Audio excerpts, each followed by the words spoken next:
Good evening. We're very pleased to present tonight Beth and Nelson Bentley, who, although husband and wife, are not to be thought of as a poetry writing team because they are both poets in their own right, and each one has distinction and individuality as a poet. Both Beth and Nelson Bentley are well-known American poets and are perhaps not so widely known in this part of the country because they have for many years lived in the Northwest, specifically in Seattle, Washington, where they are very active in the cultural life of the community and appear on television and are known as teachers as well as poets and are certainly, as I can attest, the friends of poets who are in the area. It's also interesting, I think, and worth observing that their son Sean has published poetry. He's published a book already, has he not? There's a second one forthcoming. All right, he has published one book and has a second one forthcoming, and his, when I was his age, well, never mind. Let's not go into that. But it's really a great joy for me to present Beth and Nelson Bentley because we are friends and we went to the University of Michigan and we're there together and we share lots of things together. And I'm very happy that we could invite them here to the library while I'm still here. I'm sorry we don't have a larger audience for them, but I don't know. I guess a lot of things are going on tonight. To shorten this so that we'll have plenty of time to hear the poets read, I will mention the publications of each of these poets. Mrs. Bentley has published Phone Calls from the Dead, Country of Resemblance, Field of Snow, and Philosophical Investigations. Mr. Bentley's books include Sea Lion Caves, The Greyland Apocalypse, A Day at North Cove, and Iron Man of the Hoe. Beth will begin the reading, and Nelson will follow her. And now, Beth Bentley.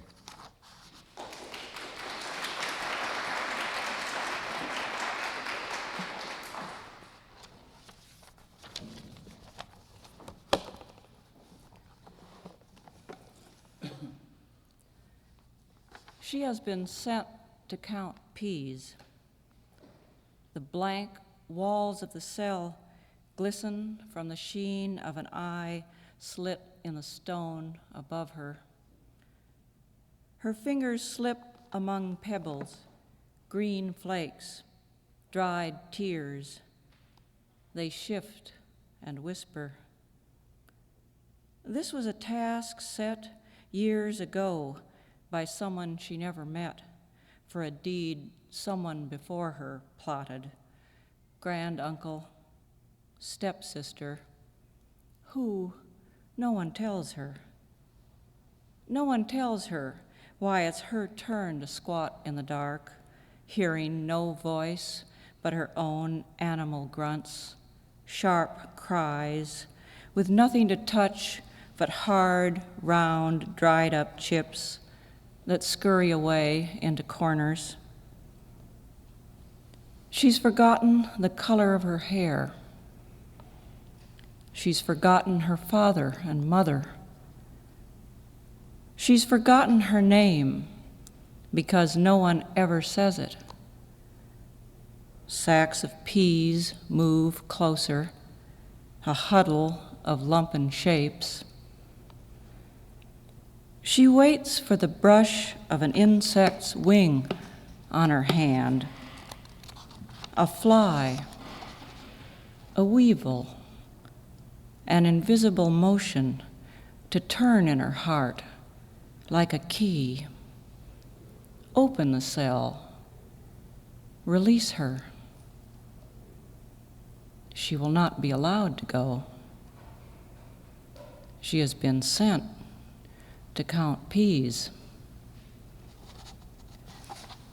The name of that poem is Fairy Tale. It's a generic fairy tale. Fairy tales being about human elements always.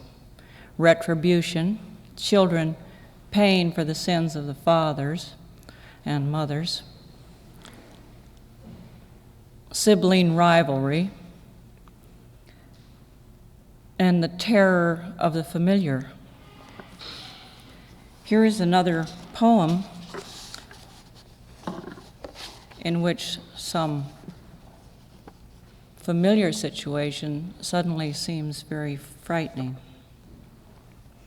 It's called Joy of Cooking.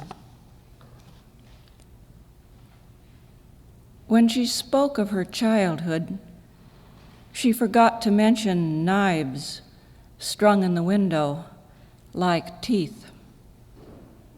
The kitchen seethed with murder, hearts drained in the sink. On the ironing board, scorched white handkerchiefs turned up their edges as the iron sizzled in her ear. I'll singe your pretty hair. The stove spread its lap like a mother, black holes open and glowed. The better to eat you, my dear. Underneath, hard and green, smirked the skating rink floor. When she slipped on it, the knives arched their smooth necks and hissed. The best plates laughed till their sides broke. Her feet bare their rose tattoos. I was talking with a friend about how awful it was to bear the burden of one's ancestors. Every time some unpleasant trait turned up, you would say to yourself, I say to myself, oh dear, I'm just like Aunt so-and-so. And she said she didn't have to worry about that because she was adopted. And I began thinking about her case, and I thought it must be really worse than mine because she never knew when some trait would suddenly appear that would be very frightening. She didn't know what waited for her in her cells.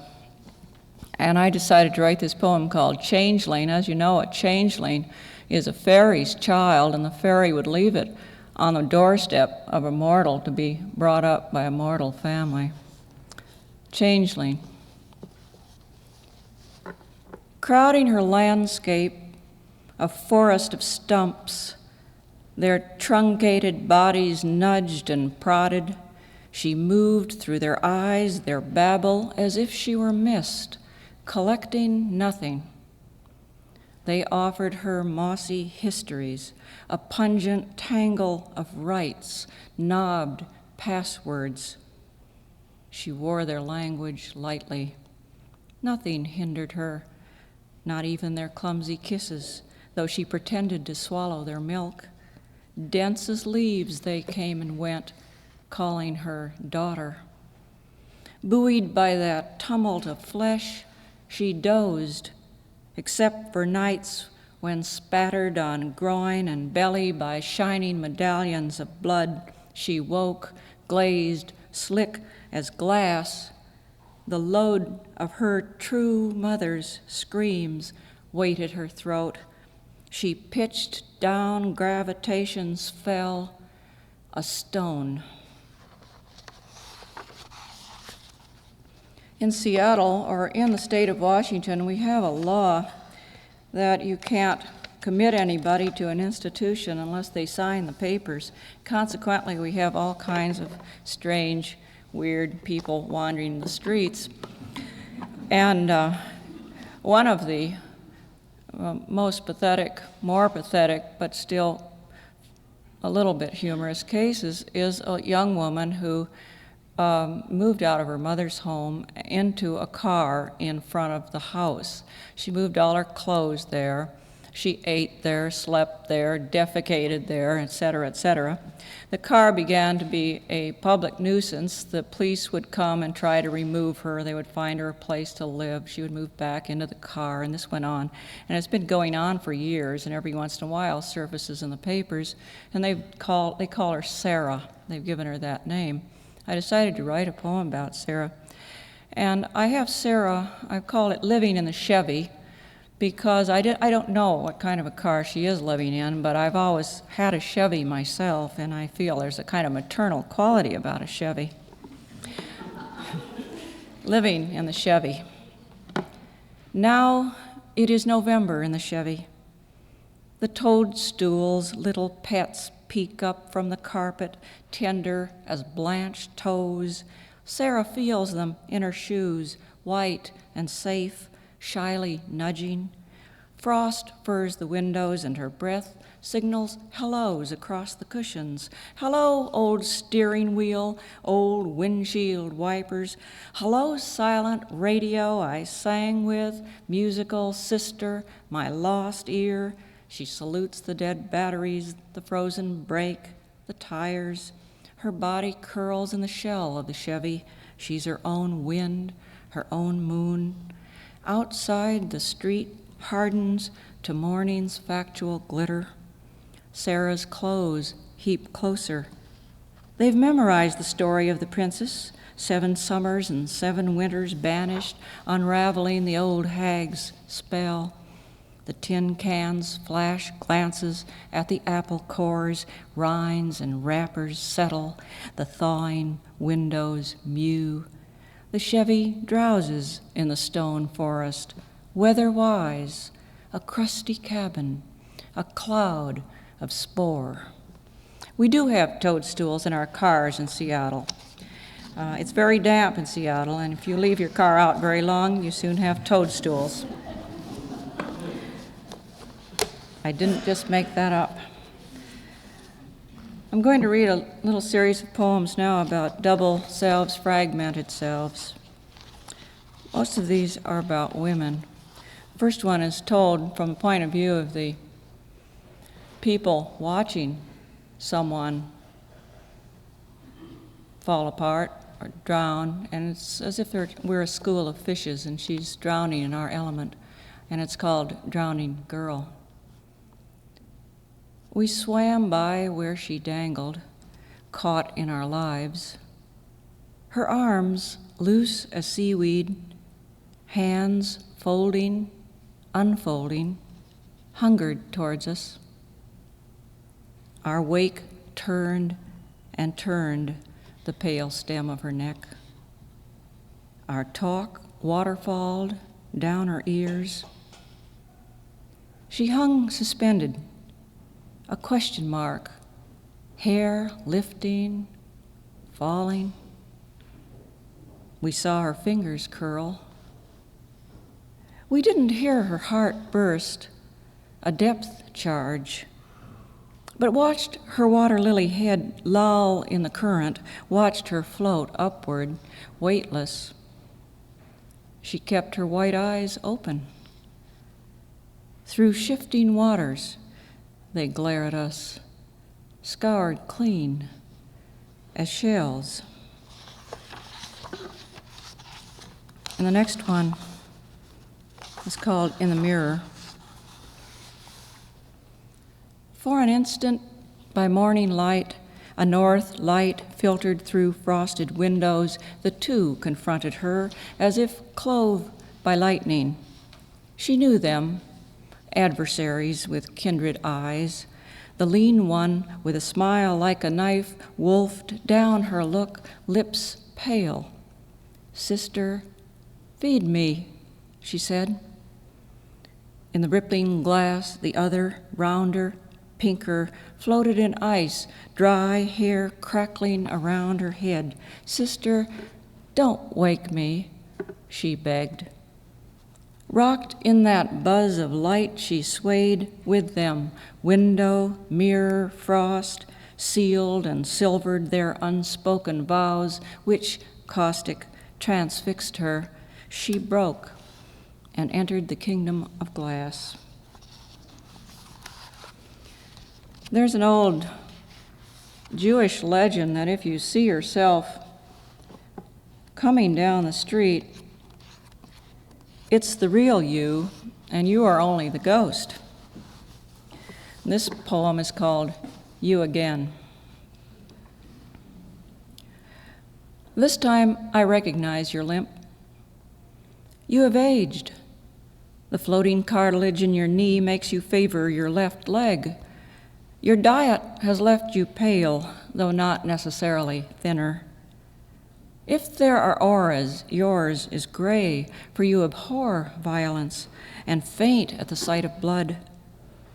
No, it is your habit of turning away that makes one shoulder higher than the other. Denial creases your lips with distaste. On the street, I hear close behind me your uneven step. Your long shoe crooks between mine. I trip, curse. Someday you'll catch up with me, your mouth at my ear hissing, and you will fit yourself into me as a corpse into its casket. I'm going to end with two poems. No, I think I'll read one more here before I do that. This is another poem about fragmentation, and it's called Ice Skater. Now she is floundering in patches of broken glass, runners snagged up to her ankles in ice. Her thighs are brass, pins hold her together. Across the ice she calls to the black trees, "Fathers, mothers, forgive me for not seeing, not saying, not touching." Her sister stands on the shore, soft sides clotted. The large flakes fall and fall. The sky is invisible, river a stranger's cold tongue in her mouth. Her cheeks are cut lilies. She lunges. She is wearing boots of snow, great snow gloves. Cold slivers her feet, her knees, her vagina, her breast. Her cold breath writes, "Sister, forgive me. I'll become you. Watch, I'll sleet you silvery. Freeze to your sides." Whish, whish. She scatters. She's glittering mica. 1,000 eyes.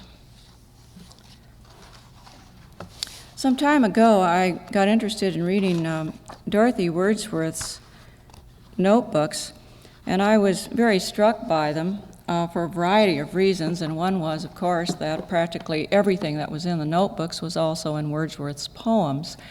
And it turned out that Wordsworth just used Dorothy's poems. Dorothy was the humanist, and William was very abstract in his thinking. Dorothy was the one who wandered in the hills and the woods and met people and talked to them. Dorothy was the one who had childhood memories which she would recall to Wordsworth, who couldn't remember. Dorothy was the one who planted the garden, kept the house, made the shoes. She rewrote William's poems because no one could read William's writing. William could not smell. When he smelled something, it was such an occasion that she put it in her diaries. Today, William smelled flour. They were living there when they were both very young in Grasmere, and Coleridge lived 20 miles away or so. And the three of them had all kinds of neurotic illnesses. They had headaches, stomach aches, toothaches. William had piles. All of these things recur over and over again in the notebooks. And I decided to write a sort of concealed sestina. The repetitions are in the middle of the lines because there were so many repetitions in the diaries. Dorothy never knew that Coleridge took drugs. She thought he had always had a bad cold. Wordsworth kept this from her. Nevertheless, Dorothy devoted her life to William, and when he married, she always referred to him as her beloved with a capital B. When he married, she took care of his children. She lost all her teeth by the age of 30. They never persuaded her to have teeth made until she was quite aged. And so this is Dorothy. Alone, made pies and stuffed a pike, baked a loaf, headache after dinner. I lay down. A note from William roused me, tied up scarlet beans, letters from C and Mary, nailed up the honeysuckles. On Rydale Lake, a boat floating by itself upon the water. The horned moon gave lovely light from Dunmail rays. My beloved home, composing in the orchard. Coleridge arrived alone, eyes swollen from the wind. He seemed half stupefied. Read poems on the water. Let the boat take its own course. Toothache. Slept in William's bed. Felt better. Made a shoe. Letters from Mary and Sarah. William walked poor Coleridge back to Keswick. Baking day, little loaves. Copied out William's poems. Swallows, dear loves hanging on the panes, white bellies and forked tails like fish. Letters to C and Mary, walked alone to Ambleside. William sadly tired, threatening piles. Headache from composing. Moon like yellow cornfields on Rydale water. In John's Grove we lay in a trench, listening to waterfalls and birds, no one waterfall above another. William's eyes closed. Ached with the sound of water in the air, the voice of the air, a lovely coolness over us. William brought me a lone glowworm from the orchard. C's letter made me melancholy. I eased my heart by weeping. Baked a giblet pie, put books in order, no letters, home by Clapper's Gate, watered the garden. Columbines on the rocks, here and there a lone one, sheltered and shaded by tufts and bowers of trees. William pillowed on my shoulder. The single columbine, a slender, lovely creature, a female seeking retirement, growing freest and most graceful when most alone. Headache, 10 o'clock. I write with aching heart to Coleridge. A quiet night, the fire flutters, the watch ticks, letters to Mary and Sarah. I hear nothing but the breathing of my beloved, as now and then he pushes his book forward and turns a leaf. Rainwater hissing in the chimney. William sighs. I hear the owls hoot in the trees outside. A lonely sparrow chirps on the roof. Letters done, I leave William. Take my aching body to bed alone. Water too cold to wash. My tooth broke. They will soon be gone. No matter. I will be beloved. I want no more. And I want to end with a poem, which is the title poem of a new collection I've put together. The collection of the poem is called Arachne. Arachne wove a very beautiful tapestry depicting the gods at play. Athena, the goddess of household arts, which means really the useful crafts, heard about this tapestry and was very jealous, came to see the tapestry and saw how beautiful it was and tore it into shreds. Arachne did what the artist usually does, ran into the woods. She was terrified, and she hung herself. Athena, who was also the goddess of holy reconciliation, found her and turned her into a spider, and she began to weave. I see that legend as the artist fulfilling her destiny or his destiny, no matter what. I started to write the poem thinking I would write it in sapphics. Then I decided it developed a refrain line, so it is written in 2 long and 1 short line stanzas, and its formality for me emphasizes that inevitability of the life of the artist. Arachne.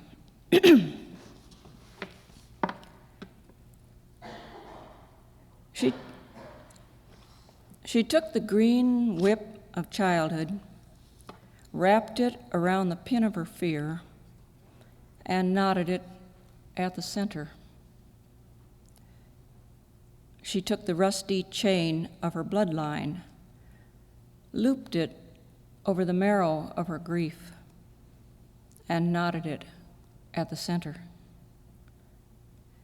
She took the lithe reins of her sexuality, tightened them on the nail of solitude, and knotted them at the center. She took the silk of her mother's lie, secured it on the thumb of her contempt, and knotted it at the center. She took the ripple of her father's shrug, turned it twice on the spit of her skill, and knotted it at the center. Gathering the veins of her inflexible will, she twisted them into a noose and hoisted herself in its center. When light uncoiled from the spool of her being, she was reborn on the limb of the tinsel, counterpoised in the center. Thank you.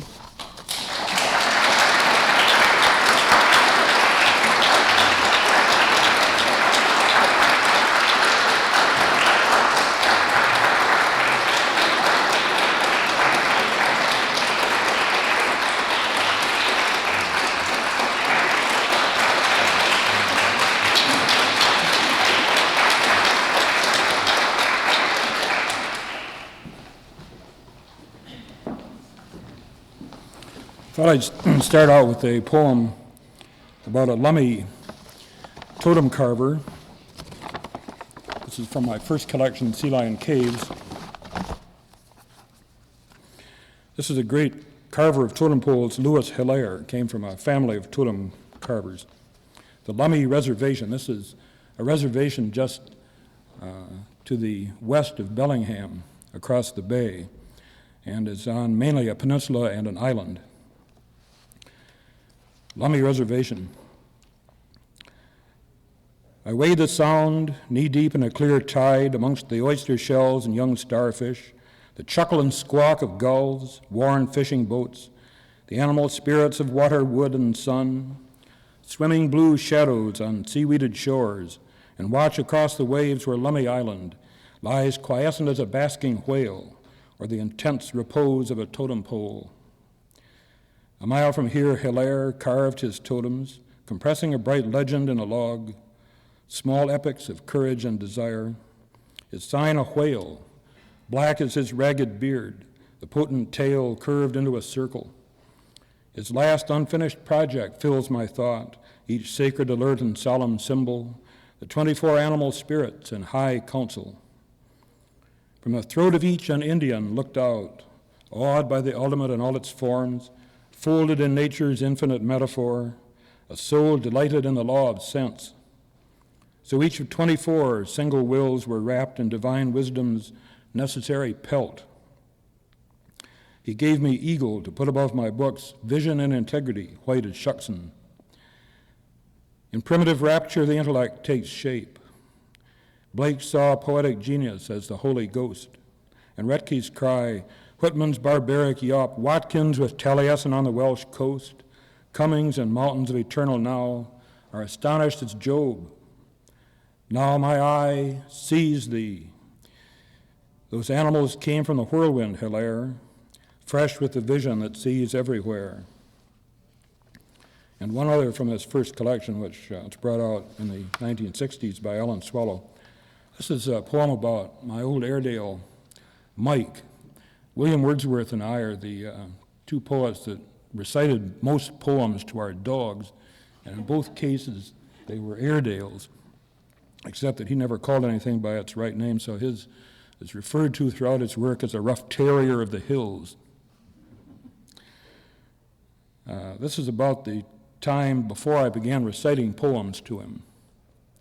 He lived 12 years. I had him between the time I was 5 and the time I was 17. It's called The Bone. A gnawed, blood-tinted bone on a dandelion lawn lay like a storm-flung shell or a lost syllable.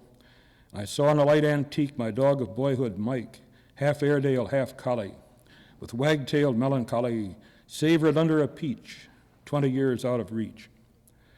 I saw our ardent, meek research along Elm Creek, in sunny synagogues of cattails, crabs, and frogs, where his soft, scholarly barks caused wild amphibian arcs, his lifted ears and paw controlled by what I knew.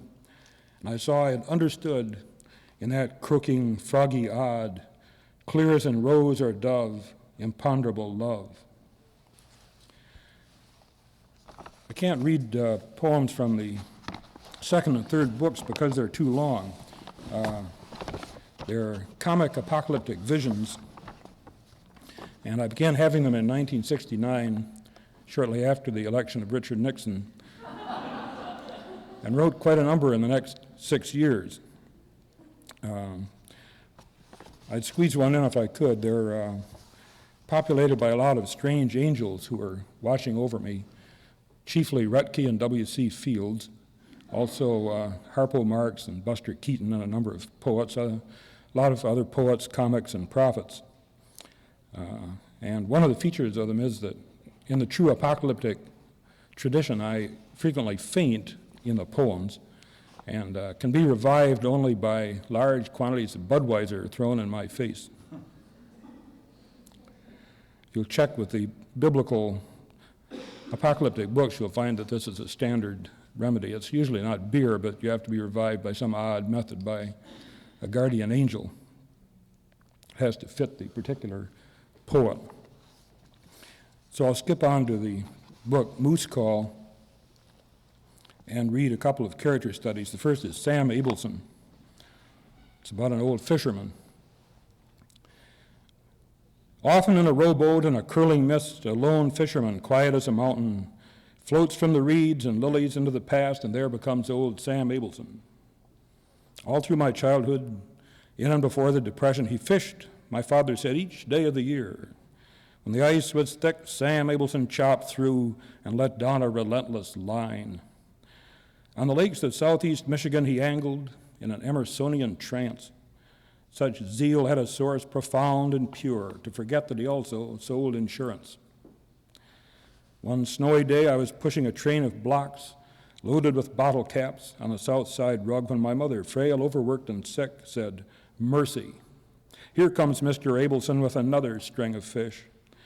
And from that day, 1,000 fish heads with their watery stare watched me from the cracked enamel sink, a freshwater congress from distant counties.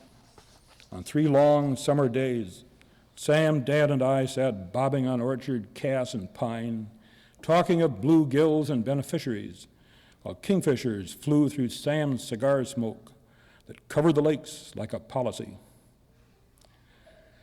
And I still see his bald and bumpy head, mumbling of bait around an R.G. Dunn, as he lets down anchor in a willowed cove, handing me a worm can like the Grail, the most red and wriggling worms in all the world, dug at dawn in our rhubarb patch for a ride in Sam's old Ford to destiny. One of the mottos of my poetry workshops at the University of Washington is avoid self-pity like the plague. And quite a number of the students have this on their T-shirts and bumper stickers. And I'm not sure what the source is, but this is one of them. Recollection of an undergraduate friend of mine in Michigan, William Frank Grimmelsman. His poem is called Grimmelsman Remembered. He moved into Mrs. Ferretti's rooming house during my junior year at Michigan. W.F. Grimmelsman, a thin sophomore 6 feet high, face round as the balloon I once bought at the Northville Fair, but pale as a full moon at midnight.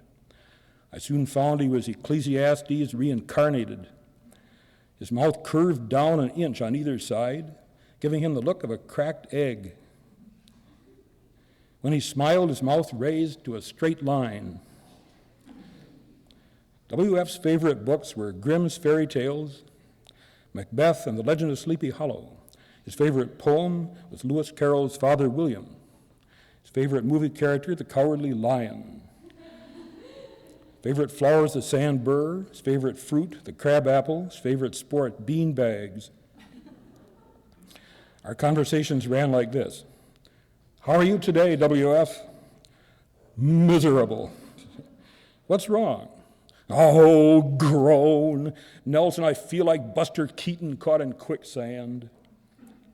Good morning, W.F. Oh, Nelson, groan. Why was I ever born?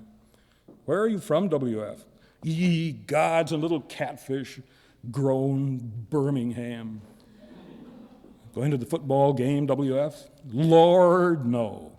Who wants to see Wolverines playing Gophers? Can't stand those yells, Nelson. Yay, Badgers. Come on, Boilermakers. Grumblesman's talk was full of quotations. The crow takes wing to the rookie wood. The sun rises and the sun goes down. There is nothing new under the sun. Or his favorite line from Macbeth, art thou, fatal vision, sensible? I kept on telling him it was a run-on line. He would read until 3. When he was in a light mood, Schopenhauer. Looking fine, W.F. Oh, Nelson, groan. It's a sad and gloomy day. How is Shakespeare? Miserable. Why is your alarm clock all bent and the springs hanging out, W.F.? Groan. Flung it at a yowling cat last night. How'll you get up tomorrow? No problem, Nelson. Groan. Every day just before dawn, that miserable, mournful milk wagon horse comes up the brick pavement, clip, clop, and lets loose with a whinny and a snort. Great God in heaven, clip, clop, whinny, snort. Another day of disasters has begun. I leave him with his large, flat feet on one of Mrs. Ferretti's battered desks, reading Poe and chuckling like a partly clogged eaves pipe. I have quite a lot of those character studies and just selected those two as representative. The next poem, I always tell my students to hunt through their memory and find turning points in their lives. Those are all unwritten poems. You have to grasp the symbolic elements there that explain the whole change of direction in your life. So this is about the night when I abandoned romanticism forever.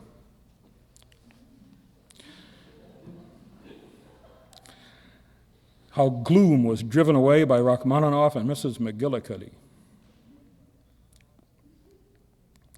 As most of my friends know, I've seldom gone a day without rejoicing since crawling from the cradle. But there was a time I had some gloomy student hours. The night that seems to have been a kind of crisis occurred in Amelia McGillicuddy's rooming house. She was an astrologist chiropractor, 6 feet tall. I couldn't decide which she resembled most, Victor McLaughlin or the Wicked Witch of the Land of Oz. That afternoon, I was loaned Rachmaninoff's second piano concerto by a melancholy Chinese pianist who carried a volume of Schopenhauer at all times and looked like Beethoven during the last quartets. I spent an hour reading Hausmann, Robinson, and Ecclesiastes, smoking a King George cigar, then put Rachmaninoff on my old player. Since cautioned by Auden, I'd avoided self-pity like the plague and agreed with a Brazilian friend who put my Rubaiyat face down on a platter of whipped cream. Still, I rather glumly puffed on the King George and watched the yellowing maples along Monroe Street, imagining Frost trudging there 20 years before.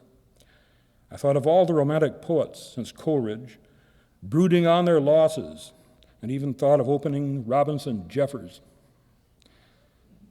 Rachmaninoff, wallowing in misery, had plunged into the second movement when I heard Amelia McGillicuddy tramping slowly up the stairs.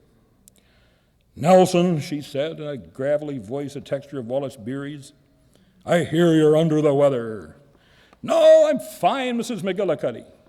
"Nonsense, you need some tuning up," she declared, seized my shoulder like King Kong grasping the Empire State Building, and began an incredibly rapid thumping and pounding on both sides of my backbone. I got a flash of Rachmaninoff when he came on stage at Hill Auditorium, looking like the wakeful bloodhound on the eve of St. Agnes. He'd crept stiffly to the piano and plunged headlong into this same concerto. My back hadn't felt so wrenched since Bruce Haynes gave me an airplane spin and flung me into a garbage can at Island Lake. "Stop! For the love of God, Mrs. McGillicuddy," I said, tearing loose and knocking over a chair. "I feel like a grand piano." The concerto had entered a particularly lugubrious passage that sounded like a bilious thunderstorm. I could see Schopenhauer scowling a century off, and Shelley chasing illusions up Asian rivers in leaky boats. "That was the Libra treatment," said Mrs. McGillicuddy. "Don't you feel better?" I lifted the needle, turned off the record player, ground out the King George, and said, "I believe I'm fully recovered." Picking up my Chaucer, I staggered into the night, cured of melancholy, and went to the Michigan Union for a hamburger and 7-Up, whistling Mozart. It was a clear Libra evening. Frost was in the air. Yellow and red leaves were falling under a full moon. Now, usually one doesn't recognize at the time that those are turning points. Be sure to delve back into your memory 10, 15, 20 years and fish those up. They're waiting there just to be put into a poem. One of my favorite forms is the pantoum, which is, I'm the only living practitioner and teacher of the pantoum, although a lot of my students have published them in magazines. It's a form which originated in the South Sea Islands as a ceremonial dance form. And I've written both serious and comic ones. I thought I'd read a serious one. I have a lot of poems about both the children, Sean and Julian. This is about Julian at 10. She has a boy's name, but she's a girl, although she's been put into quite a number of boys' gym classes during the past few years. I should mention that in this form, each line occurs twice. Julian at 10. Snow comes down a multitude in feather. Across the valley snow fills every pine. Julian sits improvising on her zither under a wall hanging of the tree of life. Across the valley snow fills every pine. Faith and joy have always been my weather. Under a wall hanging of the tree of life, I have become the archetypal father. Faith and joy have always been my weather. Devoted but eccentric as they come, I have become the archetypal father. She tells her innocence with finger and thumb. Devoted but eccentric as they come, I watch the past reborn in my daughter. She tells her innocence with finger and thumb. Bookcases of poets listen to her zither. I watch the past reborn in my daughter. All day her sled has coasted Fritz's hill. Bookcases of poets listen to her zither. In her my mother plays the piano still. All day her sled has coasted Fritz's hill. Last night we laughed over Mark Twain's Burglar. In her my mother plays the piano still. We are enclosed in love as by a blizzard. Last night we laughed over Mark Twain's Burglar. The zither finds her happiness a tune. We are enclosed in love as by a blizzard. Beth's dark intensity is in her frown. The zither finds her happiness a tune. Twirling her hair, she tells herself a story. Beth's dark intensity is in her frown. The future is turning into history. Twirling her hair, she tells herself a story. Imagination illuminates our home. The future is turning into history. Maybe tonight we'll play a game of carom. Imagination illuminates our home. Julian sits improvising on her zither. Maybe tonight we'll play a game of carom. Snow comes down a multitude in feather. I thought I'd read the title poem from the forthcoming collection, which was supposed to be out by the time I arrived in Washington, D.C., but it's not. It's Iron Man of the Ho. The Ho River, H-O-H, is in the far reaches of the Olympic Peninsula, up in what's called America's last wilderness. It was until Alaska became another state, I guess. Now it's the next to the last wilderness. And this is about a legendary character, rather a Samson-like or Paul Bunyan-like character named John Hulsdonk. And it's called The Iron Man of the Hoe. A mile at sea, Cake Rock against the blue lifts its seafowl sanctuary. Harsh squawks float from the monoliths. A few high breakers begin their crests and churns as I watch the sun sinking toward sea stacks and the world turns. Again, I've walked this tide line near La Push, from the Quileute River to Hole in the Wall. Offshore, the rocks, like gods, stand fresh, unshaken by all the ocean's worst in storms, their only voice in cormorant and gull, and the world turns. A dozen times I've walked it with Applebaum, painter and raconteur. One time he told me with his monolithic aplomb, as we strode along on shells and fish skeletons, the story of the Iron Man of the Hoe, and the world turns on such accounts. It seems this northwest, Samson carried an iron cook stove, 20 miles up the Hoe on his back, having homesteaded among Douglas firs, moss, and ferns in 1890. And as God made little apples and the world turns, 2 loggers who saw him trotting a stove through the wood asked, "Isn't that heavy?" He said, "No, but it's hard to keep my balance on a log when a sack of flour shifts in the oven." So he raised his family far from any road, and the world turns. This man, John Hulsdonk, killed 300 cougars, once had his leg lacerated by a bear, crawled home 2 miles through firs and cedars, and then walked 40 miles into Forks. His daughter pulled 2 men out of the Hoe by their hair, and the world turns. My wife and daughter at the tidal edge, moved by Cake Rock, which now against the sun goes purple-brown with the light's change, their pockets full of agates and odd stones. My campfire gives the wind a pungent stain, and the world turns. Well, I've seen Babe Ruth hit 2 home runs at Navin Field, Frost at 75, Auden juggling the concerns of his century, Thomas in 2 taverns, and Rutke, one of the giants of the alive, and the world turns into legend. I remember Jean Garrigue embracing a Douglas fir in the rainforest. Applebaum has fished among those basalt giants on which the seagull mourns. Is that you, John Hulsdonk, where the breakers start, and the world turns purple-blue in dusk? I think of how my parents loved, imagined, and endured.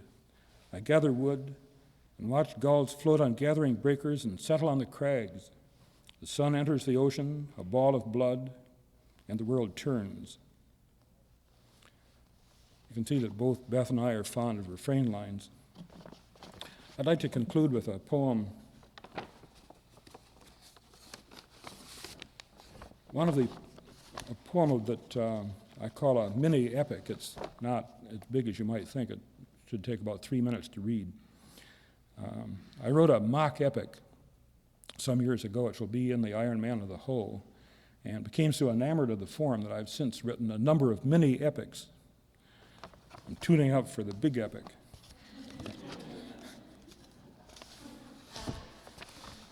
This poem takes off from an incident concerning Dwayne Neatom, who gave a reading here last year.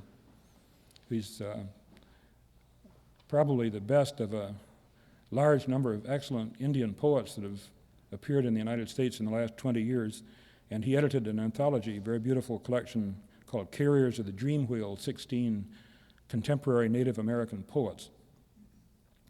Well, I discovered Dwayne when he was a freshman at the University of Washington, and this poem is about the first remark he made in one of my classes.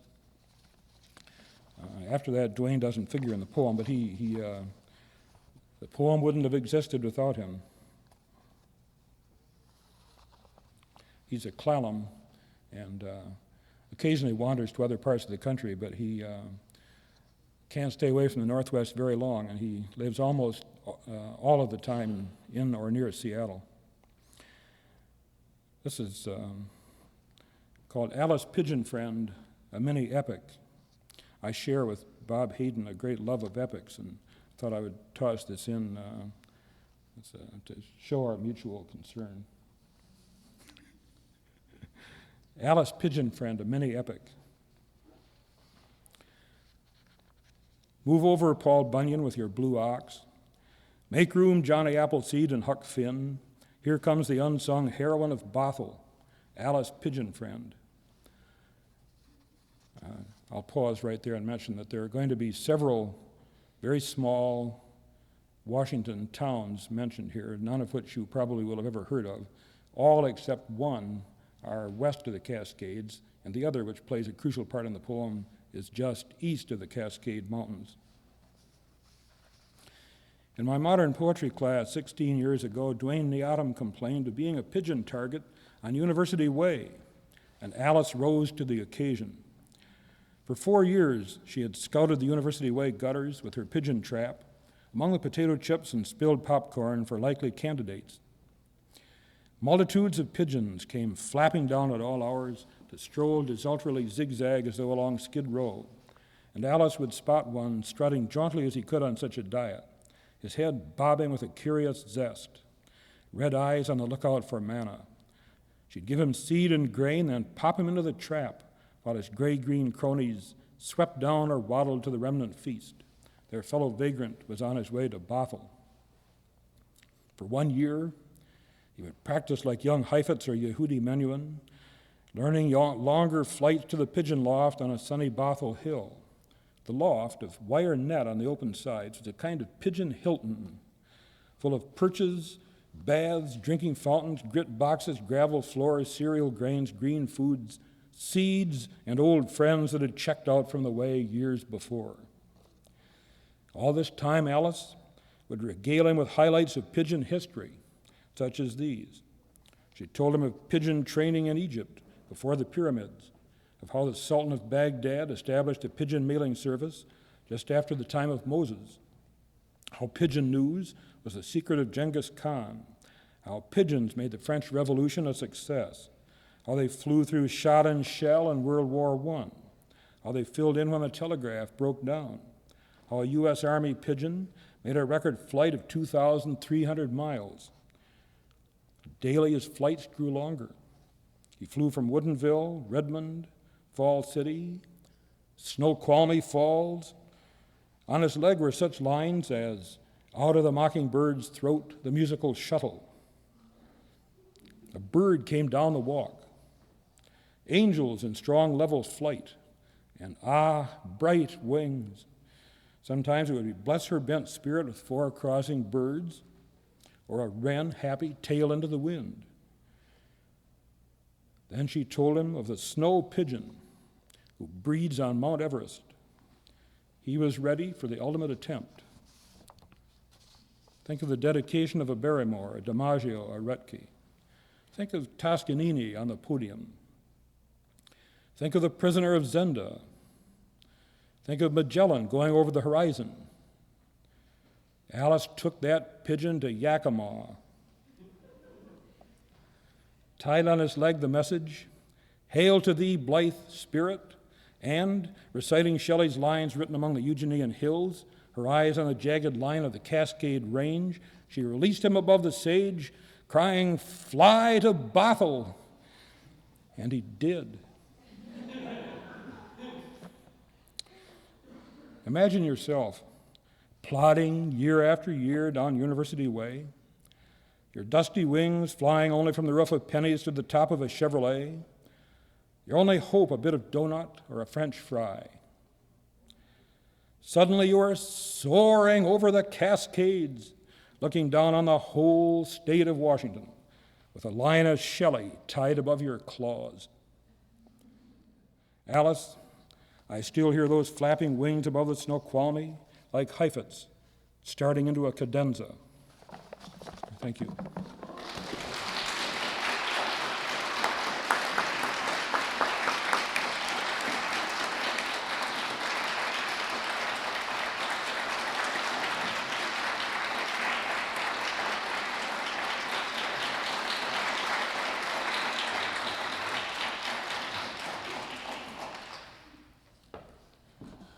Thank you, and there will be a reception in the Woodall Pavilion, and you'll have a chance to talk with our poets. Thank you.